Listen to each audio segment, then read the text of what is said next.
Santa Barbara City Council meeting of June 5th, 2007 to order. Will you please stand to say the Pledge of Allegiance with us? I pledge allegiance to the flag of the United States of America and to the republic for which it stands, one nation, under God, indivisible, with liberty and justice for all. Please call the roll. Council members Barnwell. Here. Falcone. Here. Horton. Present. House. Here. Schneider. Here. Williams. Here. Mayor Bloom. Here. Will you read item number 1, please? Item number 1, Employee Recognition Service Award Pins. Okay, Mr. Armstrong. Yes, Madam Mayor, members of the council, as you know, every month we acknowledge employees who are receiving service award pins. This month we don't have any employees with either 25 or above to receive pins, but I did want to read the employees' names into the record who are receiving pins this month. First, with 20 years, Matthew Gruel, who is a heavy equipment technician in Public Works, and Keith Kapui, who is a laboratory analyst coordinator in Public Works. With 15 years, Lori Pedersen, who's the administrative assistant in Public Works. With 10 years, Michael Schwab, assistant identification tech in the police department. John Mead, ground maintenance crew leader in Parks and Rec. And Stephen Takaya, who's the park supervisor in Parks and Rec. And then with 5 years, Starla Lego, who's the records tech down in the clerk's office. Joanne LeConte, assistant planner in community development. Ricky Alvarado, who's a police officer in the police department. John Bacon, also a police officer. Jeffrey DeForest, police officer. Chris Zybenden, who's a police officer. Lorena Razzo, who's a public safety dispatcher in the police department. Ryan Gardner, who's a custodian in Public Works. And Ricky Callahan, who's an airport patrol officer at the airport. And these pins will be presented to the employees at their workplace. Okay, thank you very much. Changes to the agenda? There are none, Madam Mayor. None? Okay. Public comment? I have 2. Bob Hanson will be first, followed by Michael Self.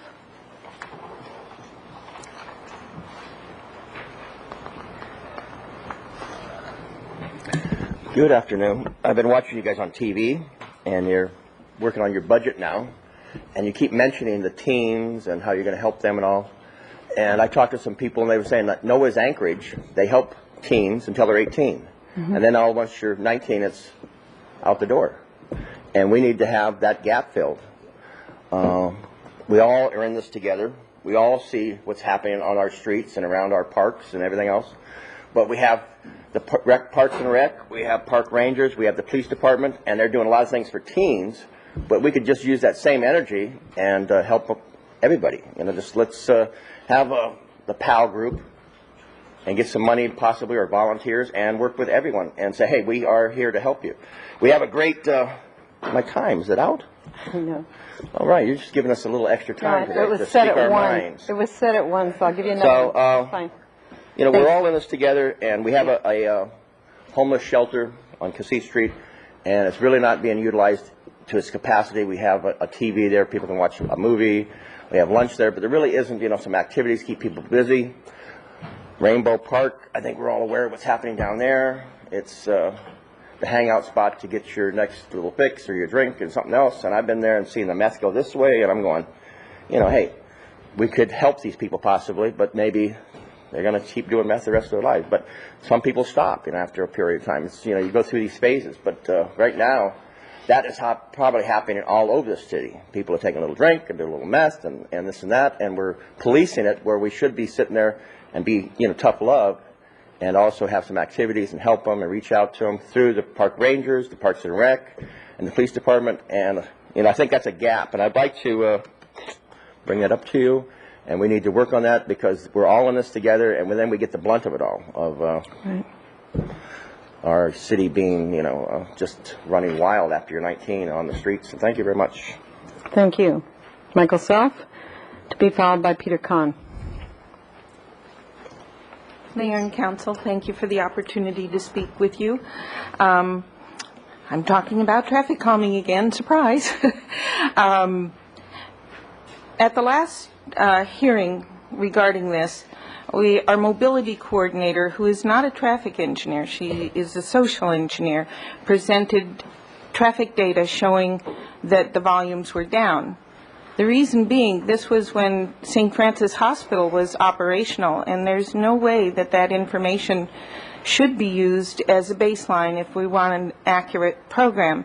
Many of you spoke about not wanting anecdotal information, that it should be based on true and factual information. Part of that is that they received less than 31% support when the program required 65% of the property owners. That was very clear in all 3 ballots. And then this information, I'm going to submit an email that Tully Clifford, who is no longer with the city but is a traffic engineer, was responding to a public information request that I had in November of 2005. And I'm going to read from this that the St. Francis NTMP was developed according to the perceptions of the neighborhood. Accordingly, transportation operations did not analyze or document traffic accident information in the St. Francis area. Hence, we have complied with your request. We have no information. I've been told by the manager of the department this is not a data-driven project, which is something that has troubled me from the beginning, to spend this kind of money and cause this much divisive activity in the community.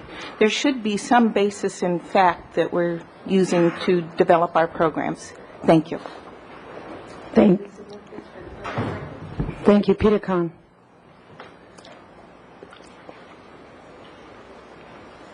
Good afternoon, Mayor and Council people. I just wanted to remind folks that this Thursday, June 7th, we're going to have a march for healthcare on Peter Kahn, Healthcare for All, Santa Barbara chapter. And we're going to meet right here in front of City Hall at 5 o'clock and then march up to the courthouse. So I hope that anybody who's listening in the audience will join us. We are going to be joined by probably members of up to 24 different organizations in the city. ACLU, League of Women Voters, which has been a very powerful supporter up to this point. I also wanted to announce that on public TV, Channel 17, this week, the video regarding SB 840 and the what we're calling One Care Now campaign, which this celebration is all about. We're the 300th city in a row to have an event regarding support for 840. It's going to be shown on public access today at 6:30. And then Wednesday, tomorrow at 9, and then Saturday again at 7:30 in the morning.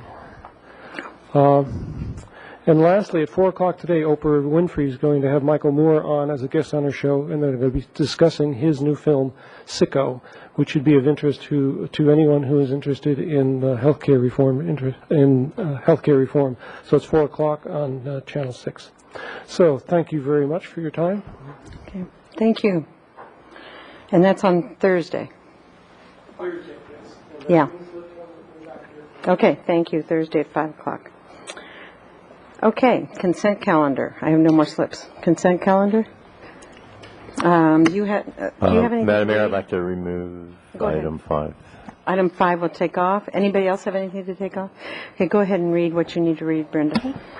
Item number 4, recommendation that council adopt by reading of title only a resolution of the Council of the City of Santa Barbara establishing rules and regulations for issuing mooring permits in the City of Santa Barbara mooring area, setting minimum specifications for installing, inspecting, and repairing such moorings, and establishing a list of contractors approved to install and inspect such moorings, and repealing resolution number 06-027.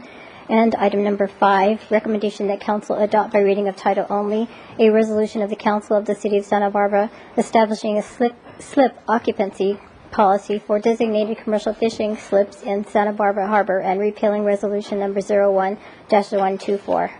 Okay, and those are reading by title only, and without objection, we'll waive further reading. Item 5 was the one that Mr. Horton took off, the slip occupancy policy having to do with commercial fishing slips. Thank you, Madam Mayor. My question to waterfront staff was, sort of more from a finance committee standpoint, but in looking at the proposal, which is to lower the number of years involved in the calculation from 5 to 3, and then to the heart of the policy is the $15,000 minimum earnings requirement for a 3-year period. But out of context, in terms of what the averages run down there for commercial fishing, I had no idea of how to evaluate that proposal. I mean, it seems fine to me, but I was hoping that there might be some backup information, so we'd have some sense of how 15,000 for 3 years figures out compared to what most people do. Okay. Mr. Cronin or Mr. Bradley? Mr. Cronin. Madam Mayor, Councilmember Horton, thank you for the question. Commercial fishing is a pretty variable activity, as one might imagine from the staff report and the general knowledge of the waterfront. We have folks in our region, in the Santa Barbara region, that earn anywhere from this minimum, and I'll discuss a little bit more about that in a minute, all the way up to $50,000, $60,000, $70,000 a year. It depends on the fisheries, the abundance and availability of the fisheries, market conditions, the regulatory constraints, and a lot of other variables.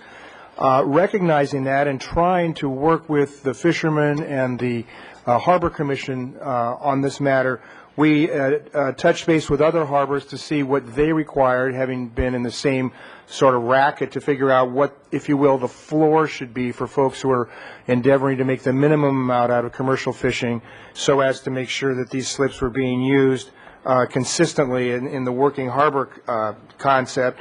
And we found that San Francisco, they require $10,000 a year, Dana Point $10,000 a year, Monterey $5,000 a year, and Moss Landing $5,000 a year. Morro Bay is also $10,000 a year, but they have a complex formula. And so what we did was we sort of split the difference, and what effectively annualized what we're requiring is $7,500 a year. And we believe that by reducing the frequency and having raised the earnings requirement, we're going to induce individuals in those slips who weren't performing adequately to do so. Okay, but it's 3 years, right? Mm-hmm. So it's $5,000 a year, right? 2 years, $15,000, $7,500 a year. It was 3 years. Okay. At $15,000. All right, that's fine. That gives me the information I need. Thank you. Okay. I don't need to vote on that separately. Okay. Okay, then we have Move motion the consent calendar. Thank you. Is there a second? Okay. All those in favor, please say aye. Aye. Opposed? Okay. Report from the Finance Committee, and I forgot my gold star and a crown for you. Mr. Horton. Well, I wanted to say that the Finance Committee has met for untold hours in the last months. Millions of hours. That's true. And that we are very happy to have reached a unanimous conclusion at today's meeting, which started at 10:30, and we will be bringing forth not only a balanced budget proposal to Council later this week, but one that I'm pretty confident will meet the wishes of Council and meeting the needs of our youth and our police and the things that we deem important in this community. I won't disclose any more of the details at this time, but I think you're all going to be pleased. Oh, good. Well, and congratulations to the Finance Committee, Ms. Schneider and Mr. Williams and Mr. Horton. That's not an easy task, and we appreciate your hard work. Of course, we'll look it over, but that's really wonderful. So thank you so much for working so hard on that. Ordinance Committee. Yes, thank you, Madam Mayor. We get no crowns. We only met at 11:30 today. It's okay. And or at 12:30 actually. And we met to discuss the amendments to the Municipal Code Title 17, which regards the waterfront policies. We unanimously approved the amendments, and we forwarded them on to Council. Okay. Thank you very much. At a different date. I still think you need a golden star for living wage. Living wage. Yeah, we gave you gold stars for that one, and there will be another one like that. Yeah. Item number 18, please. Item number 18, Parking and Business Improvement Area Annual Assessment Report 2008, public hearing, including recommendation B that council adopt by reading of title only, a resolution of the Council of the City of Santa Barbara fixing and assessing the PBIA assessment rates for fiscal year 2008 and confirm approval of the PBIA Annual Assessment Report for fiscal year 2008. Okay, Mr. Allen. Thank you. Madam Mayor, members of the City Council, I'm Browning Allen, Transportation Manager in the Public Works Department. This is the annual PBIA Public Parking Business Improvement Area Assessment public hearing. This is a notice public hearing. We are required by law to have a public hearing on an annual basis before we establish the assessments for the upcoming fiscal year. Lori Peterson, our Administrative Assistant in the Downtown Parking Program, will go through the PowerPoint presentation that describes the PBIA and what we're requesting of Council. Okay, Lori. Good afternoon, Madam Mayor and Council. My name is Lori Peterson. I'm an Administrative Assistant in Downtown Parking. I'm pleased to present this very important report that annually acknowledges the partnership between the business community and the city. And with 15 years now at the city, Yeah. right? Congratulations. You should have come up for your accolades. So the Parking Business Improvement Area was established in 1970. It was in response to the Cumbra Plaza advertisement of free parking, and it addressed people's perception of free parking. Downtown merchants wanted to offer a similar type program for their customers to draw them downtown. This type of program also offers or encourages short-term parking for customers, and the assessment itself helps to defray the costs associated with running and operating the parking lots. This shows the overall area of the Parking Business Improvement Area. Sola Streets, Cabrillo, and Alameda, and Santa Barbara Street.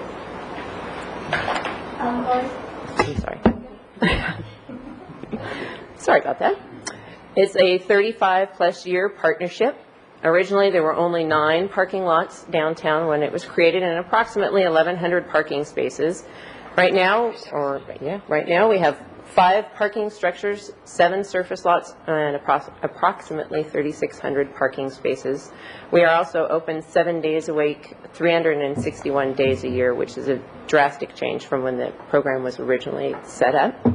We have 4.4 million transactions that we conduct each year, and the PBIA pays approximately 20 cents to each of those transactions.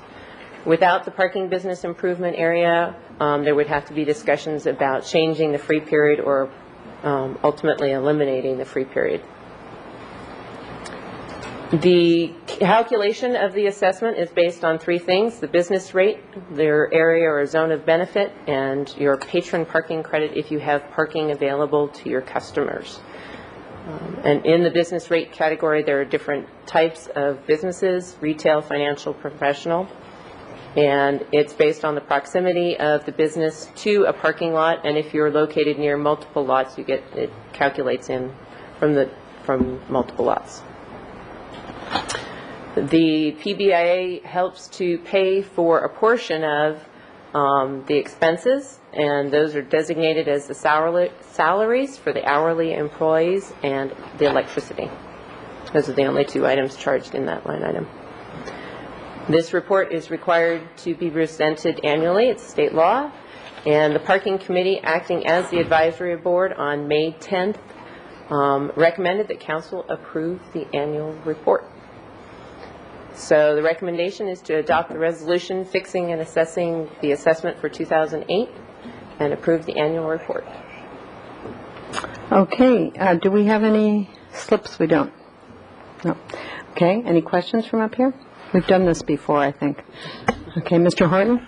I'd like to move that we consider this an official meeting to review protests, which I think there are none, and that we adopt by reading only the resolution which fixes and assesses the PBIA rates for fiscal 2008. Second. I'll second it.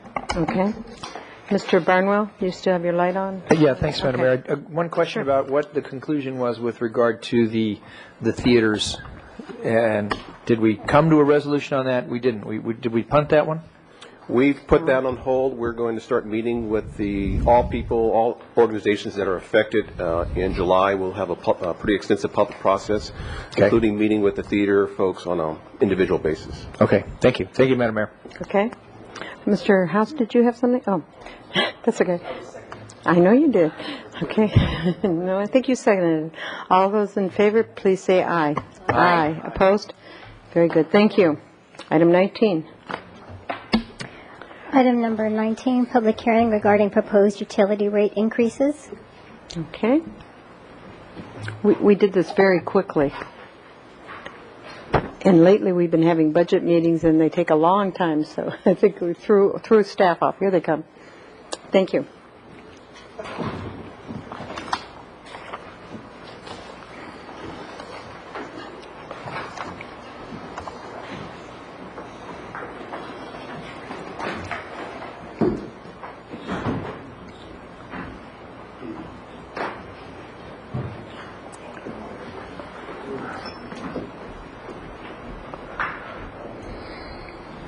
Mr. Ferguson, ready. Thank you, Madam Mayor, members of council. We're here today to request that the council hold a required public hearing regarding rate increases for water, sewer, and trash collection, solid waste collection. This is a requirement of Proposition 218 adopted by the voters some years back. We have been advised that it is required for the city to comply by holding a hearing. Notices have been sent to approximately 21,000 property owners in the city of Santa Barbara regarding the various services provided by the city. So far, up to today's date of the meeting, we've had 27 written protests received on this. Requirement to prohibit the change in rates would be 50% of the notices that went out would be something over 10,000. So we are free to move ahead under Proposition 218. Quick summary of the rates that are proposed. You heard that in our budget meeting last week, but just to give you a quick overview. In the water service category, we're recommending a 3.5% increase across the board. That would be on the monthly service charge and on the metered water charge. This is consistent with the long-term plan that we've been following over the past 4 or 5 years to provide for adequate replacement of facilities, increased operating costs as we move into the future with the water fund. The resulting rate for the average user is approximately just a little under $2 per month increase on an average usage of 12 units of water. And there is one issue being considered by Water Commission that may affect agricultural rates. Would brief you on that before adoption of the rates would occur later this month. On wastewater, the increase is the 4% that we've pursued as a part of the normal financial plan, plus an additional 2% to cover the costs of funding the sewer lateral replacement and repair program that was adopted recently and implemented. This is to help people repair laterals that may impact the collection system of the city and cause overflows. The combined rate increase then for water and wastewater over the period since 1993 roughly matches inflation, and it's been our target to do the increases as necessary to keep us on that track and cover ongoing costs. Finally, on water and wastewater, there's also an increase in buy-in fees. This is sort of an equity fee that's paid by new connections, and the increase is reflective of an audit and inventory of those facilities that was done recently by the Finance Department. The Water Commission has acted to recommend approval of the rates as recommended. On the solid waste collection fees, it's a recommended increase of up to 3.58%. This is based on contractual obligations to compensate the haulers for cost of living increases and increase in the tipping fee at Tahiti West Canyon. And with that, unless there are questions from the council, we recommend that the public hearing be opened and take any public comment that there may be. Okay. We have several slips. Did you want to ask a question? No, go ahead with the public Okay. comment. I'm sorry. That's I thought okay. we didn't have. We have actually 3, but that's several, isn't it? It's very close. Philip Walker will be the first, to be followed by Nancy Bertelsen, and then Nicole Nelson. Mr. Walker. Hi. Good afternoon, Mayor and ladies and gentlemen of the City Council. I got in the wrong category. I wanted to be in the initial public comment, but I'll speak my piece very quickly here. I want to personally thank Ms. Schneider for a handwritten note she sent to me on my 25 years of service last December. Thank you very much. Also, for the life of me, when I'm out watering my extensive landscape in my backyard, I have a very difficult problem with the fact that I'm being billed to put water on the ground and not down the sewer lateral. You're charged up to 10 units sewer service charge per 10 units of water usage. And historically, as I've morphed down to a smaller household. I use 2 or 3 units at most over the wet period during the winter. During the dry times, and we're certainly in a very arid period, I'll use at least that or possibly more watering the landscape. So I cannot reconcile that. It's not right. If I am subsidizing larger households, just give me a public credit for it. Give me the notice. But maybe the city water commission and finance department need to rethink the way the sewer service billing is determined, or find a new way to do it, because it's not fair to the smaller households. Am I correct in saying this? Yes. Well, no, it's not for you to answer right now. No, I just, no, we will get an answer from our staff. I started scratching my head about it during the last drought period, 86 to March Miracle 91. And but aren't you just yes, the more water you tend to use outside, but your historical inside usage, as you can go back and look at it for years during the winter months, stays very constant, usually normally, unless you have a huge influx of house guests or something. But it doesn't make sense to me. There's got to be a better way. Okay, thank you very much. Thank you, Mr. Ferguson. We do get that question from time to time. It's a logical question. Really, the bulk of the costs in the wastewater system are fixed cost, and the standard utility approach would be to assess a flat fixed charge per customer.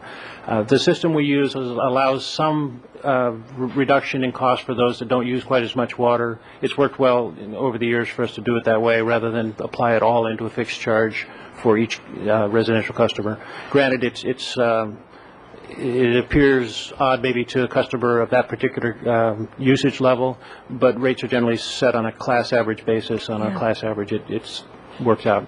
So with water, you're charged for the amount of water you use. So my husband and I use about 3 units because there are only 2 of us. So we pay for 3 units. So what's the connection then with the sewers? On the sewer bill, you pay a flat charge of about $10 per month per dwelling unit, plus $1.78 per unit of water used up to the cap, and the cap for a single family is 10 units of water. So those that use more than 10 pay the maximum. Those that pay less than 10 pay a little less than that. Right. Okay. I understand now.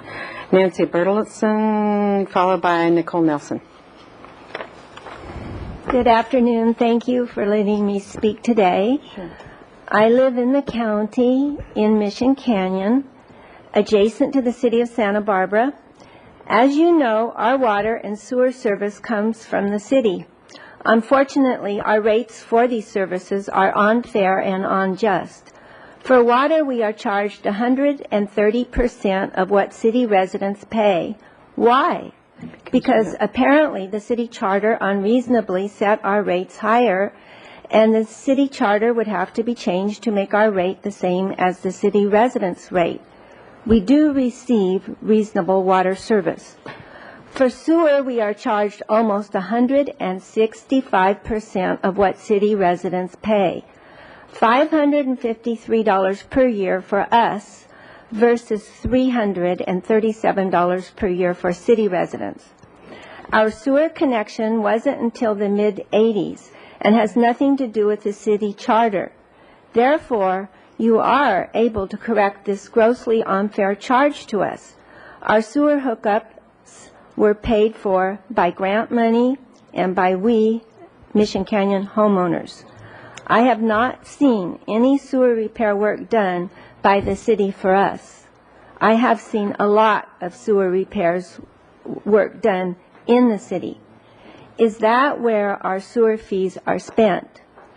Here is some background on how we have been treated.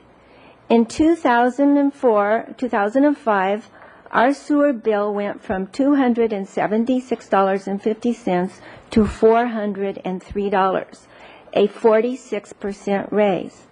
In 2005-06, it went from $403 to $535, a 33% raise. In 2006-07, it went from $535 to $553, a 4% raise.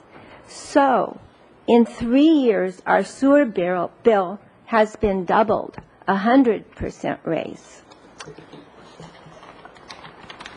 This is an unfair discrimination against Mission Canyon residents and a serious miscarriage of justice. In addition, many of us live on very low incomes, so we feel these high rates acutely. I request that 1, Mission Canyon residents be exempt from today's 6% sewer rate increase, the proposed rate, however. 2, the city reduce our sewer and water, if possible, rates to be the same as city residents pay. Perhaps we are entitled to a refund for the overcharge, but that is not what I'm asking for.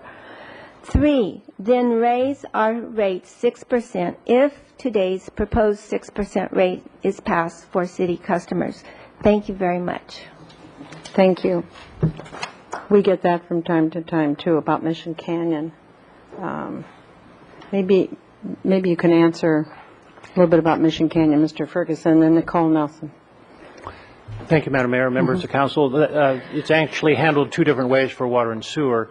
Mission Canyon residents are actually customers of the city water system, and the speaker was correct. We do have a 30% surcharge for accounts outside the city limits. It reflects additional facilities that were constructed to serve that area. Reflects the offset of utility users tax that's not collected on those accounts but is collected on city accounts. And that's where the 30% surcharge comes from. It was actually noted in the latest rate study that it could be justified at a higher rate than that, but at that time the council decided 30% was appropriate, and it's been that way ever since. On the wastewater side, sewer collection, that's actually a separate system that's not owned and operated by the city of Santa Barbara. It does flow into the city's sewer system, but it's operated by the county under an assessment district, and the residents there are actually billed by the county, and the county has an agreement with the city to compensate the city for the use of our system to convey wastewater to our plant and to treat it at our plant and dispose of it. Okay, thank you. Madam Mayor. Mr. Wiley. If I might add, I believe that differential originates in the original agreement years ago between the city and the Mission Canyon homeowners to provide water service. And incidentally, in the 1980s, that the assertion that the charging outside of area customers more was somehow illegal was determined not to be the case. There is a Court of Appeal decision on that it's strictly voluntary contractual agreement that is perfectly legal. Okay, thank you. Nicole Nelson. Hi, I didn't know I was going to speak today, so thanks for having me, but I'm just here against the water increase because they raised it last year. About 10 years ago or whenever we had the drought, we acquired that desalinization plant, which from what I've heard lost a lot of money. It was never utilized to its full extent. I believe there's other programs we can utilize in the school systems, in our community to maybe integrate some kind of cost-effective measure or some benefits, some kind of gain you can if you utilize less water. So that our community will tend to use less. And it seems to me that the college-age kids, I've kind of been doing some research in school. There's where people leave water running, and there are programs we could implement so we wouldn't have to raise water, at least not so much. I mean, it was raised last year already, and I don't think it's fair. I'm a middle-class citizen too, but if you've been grown up and born here and raised, I don't feel it's right. Okay, thank you. There's other ways. Thank you. Okay, I have no other speaker slips. I have, well, you know how to, you don't.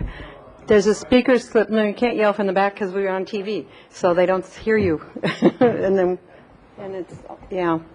Well, come on up, and you can fill your speaker slip out afterwards. We just need to know who you are and all that.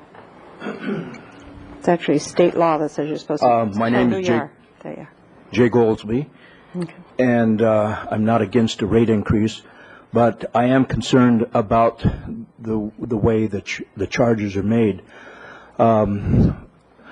My water bill was $3 a month, something like that, in the 60s, when I first bought my house, I'd moved from Montecito to the city. I'm on the Mesa now. And in Montecito, we got a special rate as kind of considered farming, so you could have a big mansion and have less water rate there. But in the city, it was very low. And I have a jacuzzi, and I have a tropical garden, and I actually used to wash the street back in the 60s, 70s. But when the drought hit, the water bill went berserk. I'm paying $100. I have been paying that for some time, a month instead of $3, and that's a pretty good percentage increase. Of course, a lot of things have increased since the 60s. And I kind of felt, I don't mind paying it because I don't mind giving the city money.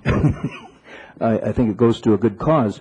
But this different blocks of usage and so forth, it doesn't, I can't figure it out.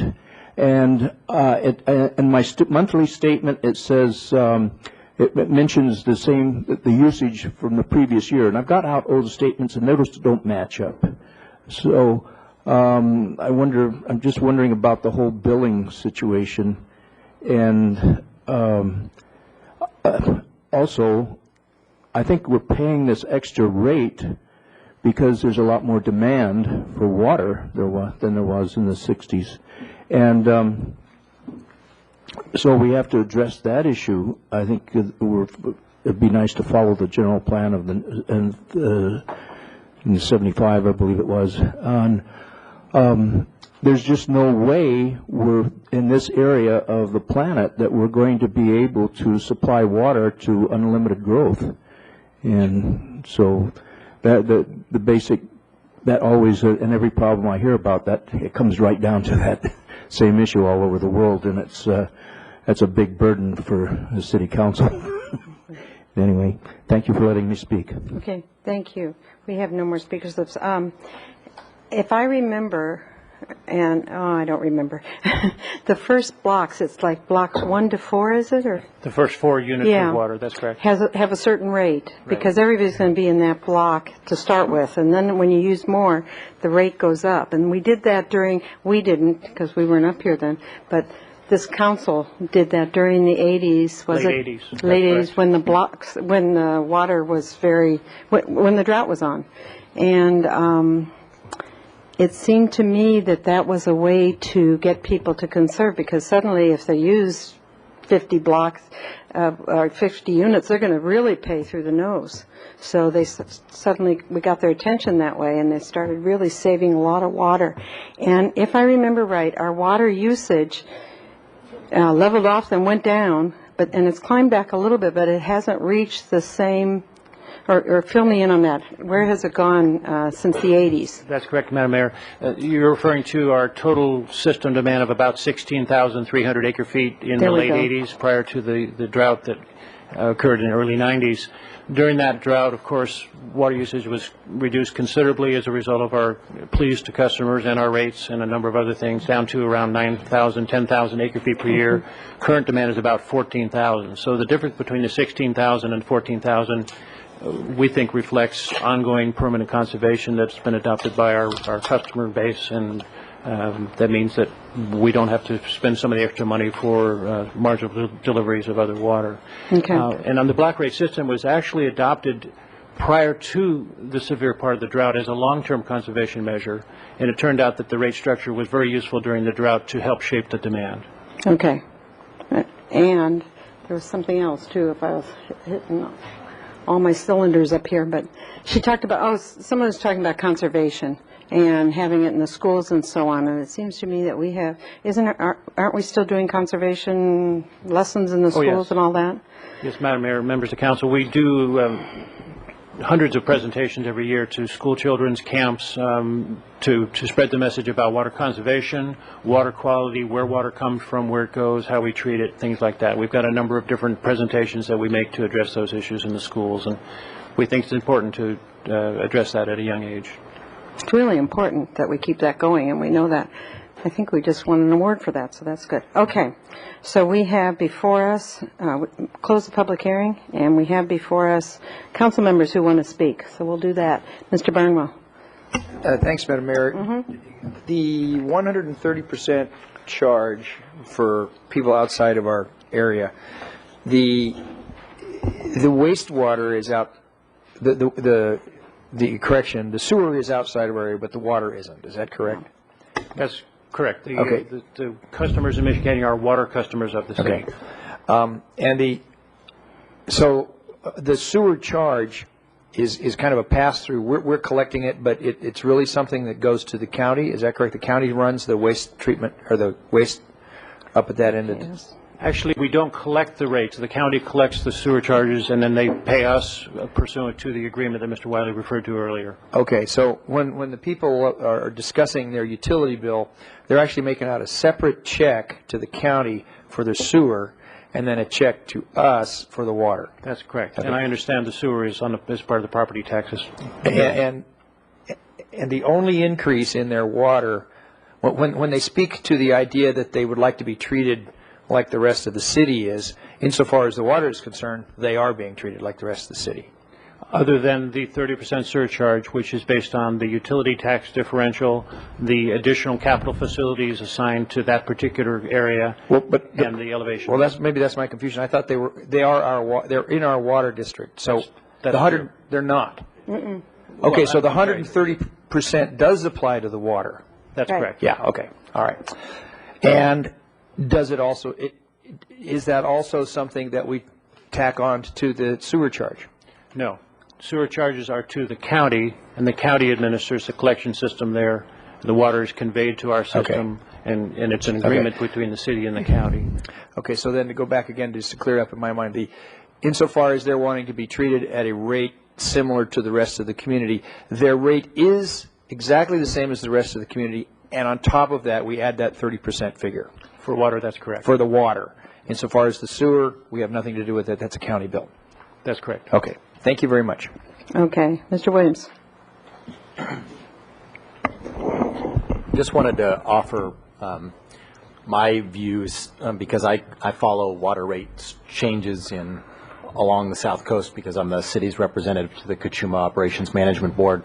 And I've seen what's happened in recent years in the Goleta Water District and Carpinteria Water District in particular. And it's I think, makes these increases look very reasonable. What, in my experience, city staff has done is recommend to us and the Water Commission very gradual increases so that we don't have the same situation where we have ginormous increases as are now being proposed in the city, in the Carpinteria Water District, and have been passed in the Goleta Water District. And those can hit people pretty hard. Also, we have a very progressive rate structure. I'm going to just give this to the public afterwards. If you look at a low user, not meaning anything bad, but that meaning good. Low meaning good, meaning they don't use much water. A 5/8 inch meter rates, water, wastewater charges, typical charges would be $50 and 57 cents. Whereas at higher usages for a single family residential, like a 1 inch meter, that a typical one would be more like $224. If you compare this with the different water rate structures of other water agencies, you see a situation where people who use less water, and typically those are people who are of more modest means, pay much less per unit than people who use a lot more water. And so my experience with the city has been very good in that regard. Do I think that there's more we could do on conservation? Absolutely. But in 4 years in dealing with our water staff, I think that they also are trying really hard to increase that and have been successful in doing so. Does that mean I think that I'm satisfied that they've done everything that they could? No, but I have real high standards. So, and I think that there are some things that I'm not thrilled about that have happened in the past, and one thing was mentioned is our desal plant. It ended up that we didn't need to use it, and so that was a very large expense. I don't really think that we're still really paying for that today. What we would pay for it if we had to get it back online, and I think that's really what we want to avoid at this point by increasing the amount of conservation and the amount of folks using recycled water.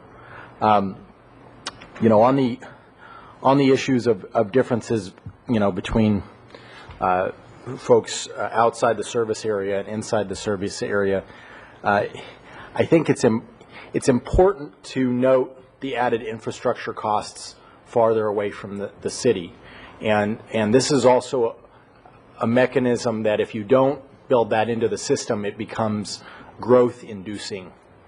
Meaning if you don't recognize that infrastructure farther outside of a city costs more for water conveyance, then it means that people who live closer into the city end up subsidizing new development in Mission Canyon or elsewhere. And so there's a logic to building that into the system that's of a larger public benefit, though I think, of course, that it's not always much consolation to the people who have to pay the rate structures. So I want to say that it's never a great idea and never a wonderful mission to raise water rates, but I think that this is a very fair water rate increase and in step with sound planning for the departments. Thank you, Ms. Falcone. Thank you. I like the new term of art, ginormous. Couple of things. The Mission Canyon 30%, I think you said 130, 30%, is in lieu of, if I heard you correctly, it's in lieu of the utility tax that all the city ratepayers pay that the Mission Canyon ratepayers don't. Is that correct? Madam Mayor, Councilmember Falcone, yes, that's one of three components. It's a 6% Okay, there are three utility components, tax. because the city utility user tax is 6%. That's correct. And so to get to 30, you need to add additional components. What would those be? The other two components would be capital facilities that were built to serve that area in particular. In particular, Mission Canyon, Yes. due to fire hazard and fire... No, just the storage and delivery capacity needed to serve that part of the So these system. are just conduits and reservoirs that actually serve Mission Canyon that wouldn't otherwise be there That's correct. if not for the topography and so forth of Mission Canyon. Right. And the third? And the third one is the pumping cost differential because of generally higher elevation. And that's, again, on a So it class costs average more to basis. deliver water to Mission Canyon. Is that That's what the you're saying? basis, yes. So all of those things in combination add to the 30%, which Mr. Wiley has just said has been found legally sound to do. And it's meant to equalize what the city payers are paying for all of their infrastructure and so forth, and what the Mission Canyon residents for the delivery of water are paying. It's meant to balance and level the playing field, if you will. Yes, to assign those costs for service to that particular class of customers that are not citizens of the city of Santa Barbara. Okay. That being said, all of our water rates have been going up over the last several years for a whole host of reasons, but it seems to me that I remember one of the main reasons had to do with not just the upgrades to all of the conduits and the infrastructure and so forth and keeping it current, keeping it well maintained, but also the unfunded state mandates that have come down over the last half dozen years that have to do with water quality and the infrastructure, the upgrades to the plants. And I'll just say plant because we're not talking sewer here with Mission Canyon. That's a special district. But the plant up at Cater treatment plant, we had to spend, I believe it was upwards of $20 million just recently to upgrade that, and so that cost needed to be spread across all of the water users. And now we have an additional standard, and I'm all for clean water, but it costs money to do this, and the state doesn't give us money to do this, so we get to pay for it ourselves. We're going to have to spend an additional